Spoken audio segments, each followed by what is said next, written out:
Formula 1 F1 drivers पूरी दुनिया में ये रेस छाई हुई है। The final race of the year is 5 lights away. इस रेस को देखने के लिए पूरी दुनिया से लोग जमा होते हैं। जानों का खेल भी खेला जाता है। ऐसे ऐसे एक्सीडेंट देखने को मिलते हैं कि दिल दहक जाता है।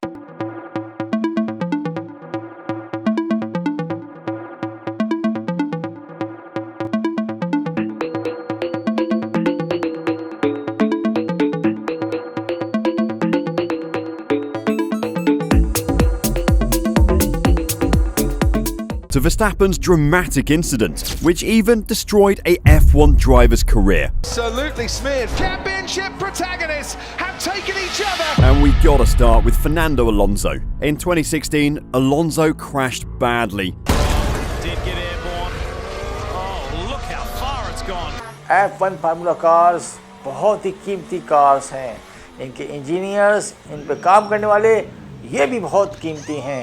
इनके कार इंजीनियर्स जो सेकंडों के अंदर ना सिर्फ इसकी ऑटोमेशंस पे काम करते हैं बल्कि बहुत महारत रखते हैं। ऐसे इंजीनियर्स जो इस कार्स पे काम करते हैं जिसकी बदौलत ये कार एक के बाद एक धारे मारते हुए रोड पे चलती है। F1 फार्मूला कार्स जिसकी रेस दुनिया भर में होती है और सबसे बड़ा मरकज़ दुबई है जहाँ पे ऐसी रेस एक के बाद एक हो रही होती है। लेकिन अब सबसे ज़्यादा जो इस वक्त मांग बढ़ रही है वो AI की है और AI ने कुछ ऐसी तबाही मचा दी है कि फार्मूला कार्स में जो ड्राइवर्स हैं अब उनकी ज़रूरत ही नहीं रही, क्योंकि ड्राइवरलेस कार्स आ गई हैं, वो भी फार्मूला के अंदर, चाहे वो छोटी हो बड़ी।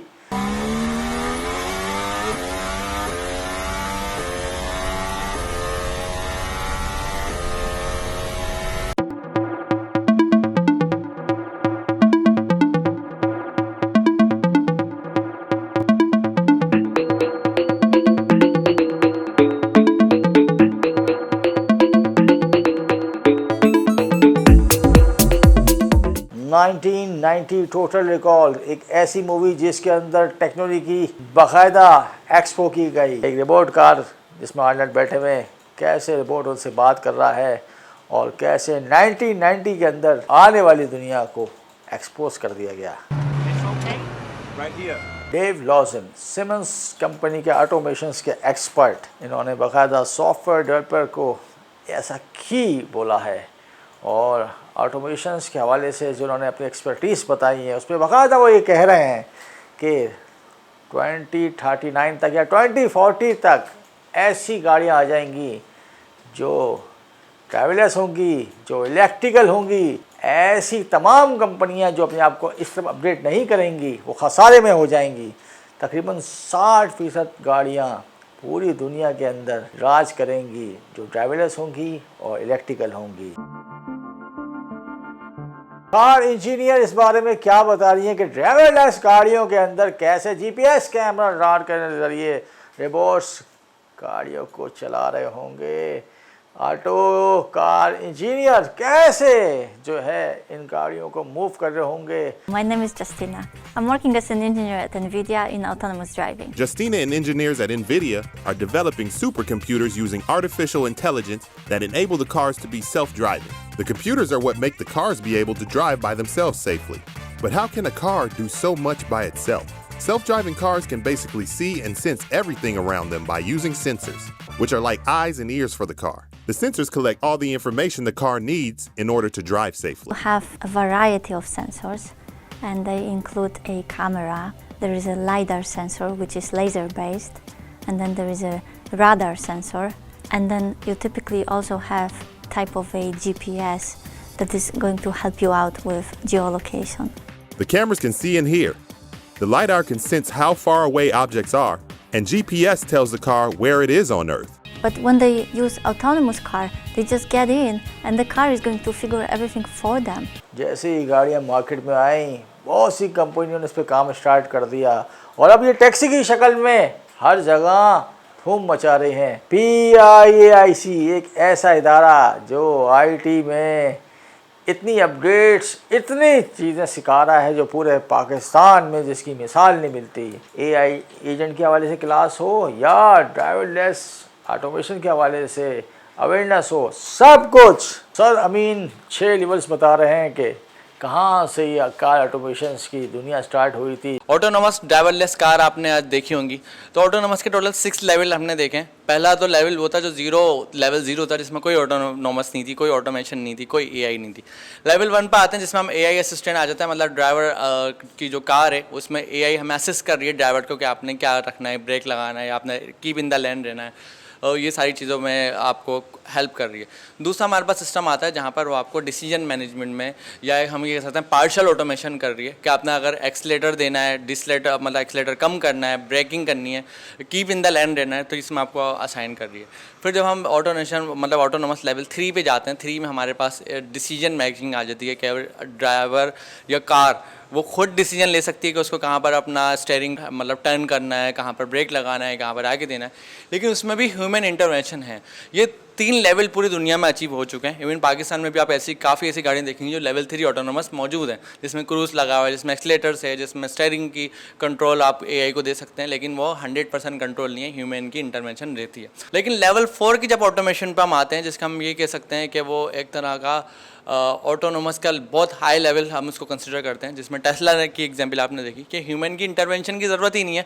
गाड़ी खुद ड्राइव कर रही है, खुद वो स्टॉप पर जा रही है, खुद वो ब्रेक लगा रही है, खुद सारी चीज़ें कर रही है, ह्यूमन बस उसको देख रहा है और उसको कहीं ना कहीं से मॉनिटर कर रहा है। इससे भी बड़ा हाई लेवल है ऑटोमेट का, जिसको हम बोलते हैं फुल्ली ऑटोमेटेड, मतलब कंप्लीट ऑटोमेशन। इसका मतलब टैक्सी, उबर के उबर अपने स्टॉप से निकली और उसने पहले आपने सपोज़ करें हमारे पास पॉकेट के जो ऑनर है, मतलब पॉकेट के जो वीडियो मेकर हैं, होस्ट हैं, आमिर भाई ने उबर बुक कराई। तो उबर में कोई ह्यूमन नहीं है जिसने देखा मेरे पास बुकिंग आई और मुझे किसी के पास जाना है बुक, और उसको वहाँ से अपनी मतलब जो मेरा क्लाइंट है उसको पिक करना है और कहीं ड्रॉप करना है। बल्कि उबर के पास खुद सारा सिस्टम है कि उसने देखा मेरे इस लोकेशन में जाना, उसने जाकर जैसे ही आमिर भाई की वहाँ पर लोकेशन पे गया, उसने गेट ओपन करा, आमिर भाई अंदर बैठे, उनसे OTP पूछा या जो भी कोड पूछने का तरीक़ेकार है ऑथेंटिकेशन का वो करा, उसके बाद उनको उनकी लोकेशन पर ड्रॉप करा और ऑनलाइन पेमेंट करा के उबर निकल गया। मतलब ह्यूमन का तस्वुर भी नहीं है कहीं भी। तो ये लेवल 5 की ऑटोमेशन है, इस लेवल पर दुनिया जा रही है, बहुत सारी इस पर टेस्टिंग हो भी चुकी है, काम चल भी रहा है। तो ज़बरदस्त ये हो सकता है स्टूडेंट्स के लिए, जो लोग एजेंट्स बना सकते हैं, जो लोग LLM से इंटरेक्ट कर सकते हैं, एटलीस्ट वो लेवल 1 पर है, उनको ये पता है कि AI का इस्तेमाल कैसे हो रहा है। अब बस उन्हें नेक्स्ट लेवल पर जाने के लिए ये देखना है कि ऑटोनोमस या ऑटोमोबाइल इंडस्ट्री में मुझे क्या मज़ीद इन्हेंस करने की ज़रूरत है अपनी स्किल्स। तो मैंने जो सीखा है वो मैं ऑटोमोबाइल इंडस्ट्री में भी उसको शोकेस कर सकूँ या इम्प्लीमेंट कर सकूँ। तो इसका मतलब आप उस टीम का पार्ट बिल्कुल बन सकते हैं जो ऑटोनोमस गाड़ियाँ बनाने के लिए कंपनीज़ हैं। PIICC के होने वाले एडमिशन ओपन, तो देर ना करें, अपने आप को इस फील्ड में लेके आएँ और ज़बरदस्त किस्म की महारत हासिल करके ना सिर्फ इंटरनेशनल जॉब्स हासिल करें बल्कि अपनी फैमिली का भी मुस्तकबिल सेट करें। कुछ ऐसी जॉब्स मैं आपको बताता हूँ कि इस वक्त जॉब्स तो हैं लेकिन बंदे नहीं हैं।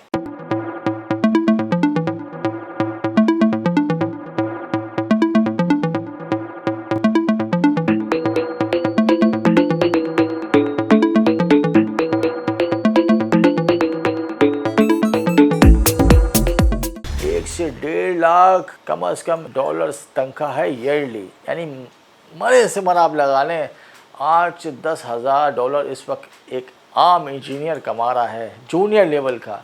और अगर थोड़ा सा सीनियर है 3-4 साल तो 15,000 20,000 डॉलर कहीं नहीं गए। वजह क्या है? वजह यह है कि इस मैदान में लोग कम हैं, शौबे ज़्यादा हैं।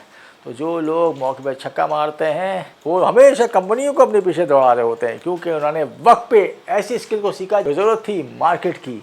अवेयरनेस हासिल करें टेक्नोलॉजी की, अपनी फैमिली का लाइफ स्टाइल चेंज करें। लाइक सब्सक्राइब कमेंट करना बोलें।